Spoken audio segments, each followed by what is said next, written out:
everybody. I'm Brittany Lewis, a breaking news reporter here at Forbes. Joining me once again is Senior Director of Emerson College Polling, Matt Taglia. Matt, thanks so much for joining me. Thanks for having me, Brittany. You have some polling fresh from Nevada, and I haven't talked about Nevada since 2024. It was one of those critical battleground states that ultimately went to Donald Trump. So I'm curious how things stand exactly a year later. So I want to start off with the governor's race. You're saying that it's a dead heat. Talk to us about it. Yeah, so obviously we've got a ways to go until the governor's race, but as things stand right now, it is a dead heat, as you said, perfectly tied between Joe Lombardo and Aaron Ford, 41% to 41%, with a pretty sizable 18% undecided. Again, we're a year away from the actual general election, so I'd expect to have that high undecided number, especially in a state like Nevada, where the population changes very quickly. Over the course of a few years, a lot of people move in and a lot of people move out. So this is sort of a moving dartboard, sort of, so to speak. I think things will change really significantly over the course of the next year. But a lot of that is going to be led by the president and what transpires in over the course of the next year in government, in Congress, et cetera. And that's a really interesting point about the state's population. But when you're looking at who's exactly moving in right now, who's moving out, does it look like more Republicans are moving in? Does it look like Democrats are moving out? Talk to us about the demos here when you break it down. Yeah, and it's hard to say just off of this poll who's moving in, who's moving out. But what we do see is that Lombardo has lost a bit of ground since November of last year. So when we last tested his approval, he was at 41% approved, 25% disapproved, and then 34% who were neutral, had no opinion. Now, when we look at that number, it is, again, almost perfectly tied. We see he's at 34% approved, 36% disapproved, and then a further 30% who are neutral. So that's a pretty big decline. And then when we look at those gubernatorial numbers at the top of the ballot, when we test him versus Ford, we see that he is leading among independents by about 8 points, but 40% of those voters are undecided. He's also winning Ford, on the other hand, is winning Hispanics right now by 16 points. It's a pretty sizable margin. And those are some of those folks who likely shifted since the 2024 election. So I don't know that we're necessarily seeing that evidence of folks who are new to the state versus folks who have been there. But I think we are seeing some shifts in those demographics, in those numbers. Whether that holds, though, I don't know. We've got a full year to go, and those shifts, things could change very quickly. This poll has some really illuminating numbers when it comes to the approval ratings of the two Democratic senators in the state, Jackie Rosen and Catherine Cortez Masto. And these Democrats were part of that small group of senators that ultimately broke ranks with the party and joined Republicans in voting for the continuing resolution that opened the government back up and ended the historic, unprecedented shutdown. And some Democrats were really angry by that support. They felt like it was a betrayal, especially because they thought they were holding the line and keeping the government shut down to try to get some compromises from Republicans when it came to health care. And the Democrats who voted for the continuing resolution, they did not get any concrete compromises from Republicans when it came to health care. But I'm curious how their vote for the continuing resolution, how that impacted their approval ratings in Nevada. Yeah, Brittany, and I think that this is probably the most interesting point of the whole poll. So when we look at the two Democratic senators, Cortez Masto and Rosen, they are underwater on approval in Nevada. So Cortez Masto, we see 31% approve, 42% disapprove. With Jackie Rosen, it's 28% approve, 46% disapprove. Now, obviously, Republicans are not necessarily going to be approving of these two senators. We see that here. We expect to see that. We see independents split to some degree, but overall, not on board with the senators right now. But what's really interesting here are among Democrats. So in both cases, they are split. 42% approve versus 39% disapprove for Cortez Masto, and then 42% approve, 37% disapprove for Rosen. That is really alarming, I think. So, these senators are not popular among their own party in their home state. That's a tough place to be. Now, I will say there is a footnote to that. This does seem like Democrats are unhappy with the senators for compromising during the shutdown.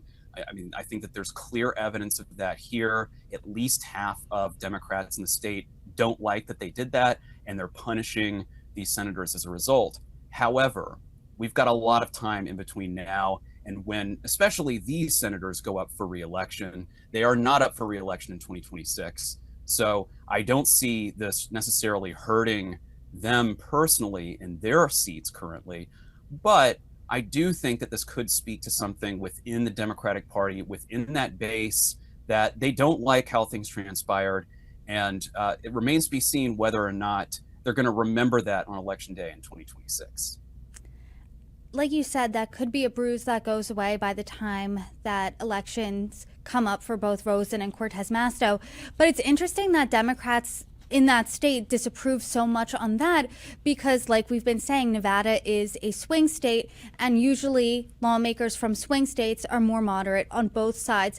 But I'm curious how their approval stacks up to President Trump. Nevada went to Trump in 2024. Are people still supporting that decision? I mean, how do the people of Nevada feel about President Trump? And the short answer to that, Brittany, is no. They are not still supportive of President Trump. So we look at his approval numbers, it's 39% approve, 54% disapprove. We see that a majority of independent voters in Nevada disapprove currently.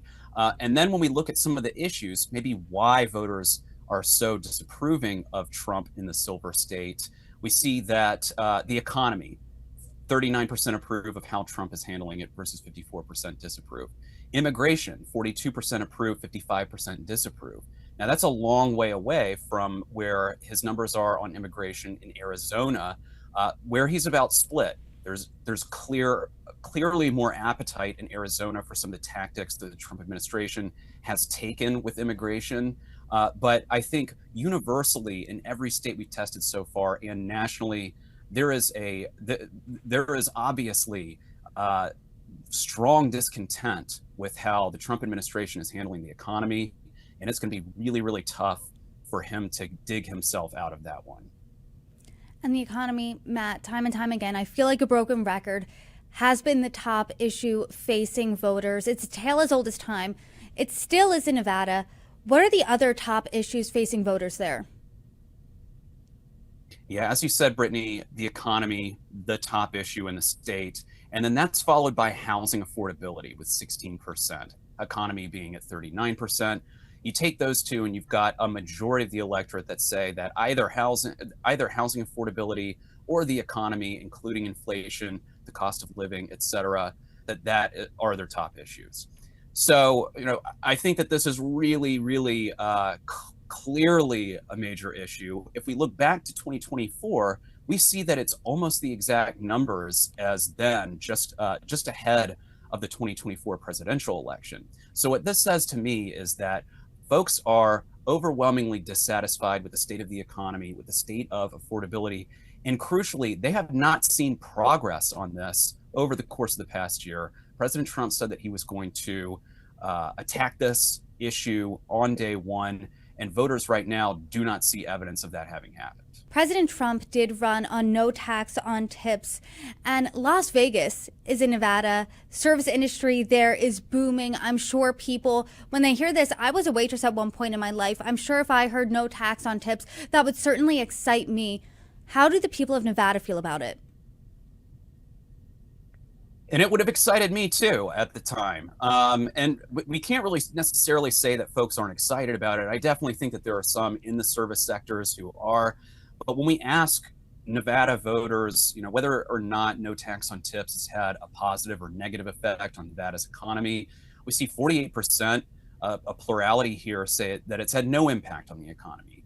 Then another 40% say that it's had a positive impact, and 12%, a very small minority, say that it's had a negative impact on the economy. There's obviously a partisan divide here. Republican folks going along with President Trump's policies, Democrats being largely against it. But what is interesting here is that it scales with education. So lower educated folks who have a high school degree or less, and then moving on up the scale, those lower educated folks are much more likely to say that it's having a positive effect. I think a lot of those folks probably are either in the service sector or in some of the trades where tipping may be customary. So, again, it is just 2025. It does apply for the year 2025, but I don't know that folks are necessarily seeing that impact yet on their pocketbooks. I think if we test this again next year, the results could look a little bit different. And you and I have been talking about now for a little bit the 2028 presidential election. And it seems like there's two pretty clear frontrunners emerging, one for each party. Let's talk about Democrats first. That frontrunner is California Governor Gavin Newsom. And it seems like he is the frontrunner in this poll too. But talk to us about who's supporting him. What are the other names in this race? Tell us about it. Yeah, so we saw that momentum over the past few months. Gavin Newsom really coming up in the polls, both nationally and at the state level, especially in some of these states, these Western states like California and Nevada. And here is no different. We see him with 37%, Buttigieg with 19%, AOC 9%, and then Harris with a fairly low 6%, 14% undecided. So Newsom here is really building a strong base of support. He's got plurality support across various demographics. The only sort of exclusion I'd say here are the youngest voters in the poll. So those between the ages of 18 and 29, they are backing AOC over Newsom. Now, I don't necessarily think that that is a major challenge to Newsom, but it could be. And in some of these states like Nevada, where you have a Democratic electorate that can run more so on the progressive side, that could pose a real threat to him, especially when it is somewhere like Nevada, which is in his backyard, more or less. That could really deal a major blow during the primaries, if indeed, as we assume, he is running, and if AOC eventually does run. Now, looking at Republicans, it's a little bit less interesting. We see, as we've seen over the past few months, that Vance has 63% over a majority of voters in Nevada support him, followed by Rubio with an extremely distant 6%, or 7% rather, and then 6% for DeSantis, 12% undecided. I do think that there is a story here right now because there is just no space whatsoever as it stands for another Republican candidate other than Vance. Now, if we think back to 2015, it was a very different story. And thinking back to 2014 and even 2013, things changed over the course of 2 years. He is the front runner right now. That may not be true come 2027. We didn't see Donald Trump descend the golden escalator until 2015. We may not have a true Republican nominee, a true front runner until 2027. So that remains to be seen, but he is in the best position as it stands. I mean, if I'm JD Vance, I'm not too worried, right? Because there's a lot of daylight between me and the distant second in Secretary of State Marco Rubio. So I'm not really concerned about that 12% that's undecided, right? Because it doesn't make or break anyone. It would just make my lead even bigger. And let's say it all went to Rubio, he still wouldn't even come close to touching me. However, the undecided, 14% undecided in the Democratic race, that's where it gets a little more interesting. Is there any indication of where this would go? I mean, how much does the undecided matter here? Yeah, and in Nevada, it's tough to say. Like I said, the Nevada electorate is tough to pin down. It's a moving dartboard. But I think that those undecided folks, typically younger, typically a little bit less educated, there's a lot of competition there for votes. And right now, AOC is able to capitalize on some of that, despite the fact that she's not campaigning whatsoever. But her name recognition, that's really big. And I do think that there's going to be space for most likely a little bit more progressive candidate to come in and win some of those votes, at least in Nevada. I would not say that's necessarily true for the rest of the country, but I think here there is that space. We see Newsom, he's not necessarily branding himself as a progressive, and he's not necessarily known for the most progressive policies. But so I think that space is taken. He's taken sort of more of that moderate lane. That leaves open that further left lane. And I think AOC, I think someone like her could fill that in the future.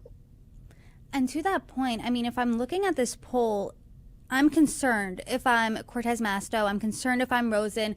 My approval's underwater. I'm seeing that Democrats in my state are leaning more progressive. I mean, how much do you think they have to be concerned? Because as you said, they're not up for re-election for a couple of years now, A, and B, Nevada's like a moving dartboard where the electorate changes there every couple of years. And I would not be concerned if I were them. Frankly, I don't think that they have much to worry about. They've got time on their side, for one. They very well may have a Democratic Congress come 2026, in which case they can propose legislation. They can, potentially, even though they're in the Senate, they could potentially work on legislation that Democrats have crafted. That could go a long way. I would not be too scared of voters right now if I'm either senator in the state. I would get a little bit more concerned if my numbers look like that, say in 2026 and following the election. That's when some alarm bells do have to go up that your base is potentially angry at you. But for right now, I don't think they need to be too concerned. I think they just need to engage that base and make sure that those voters are turning out for other Democrats in 2026. Well, I appreciate you bringing these numbers and breaking them down with me. Matt Taglia, always a pleasure. Thanks for coming on. Anytime. Thanks, Brittany.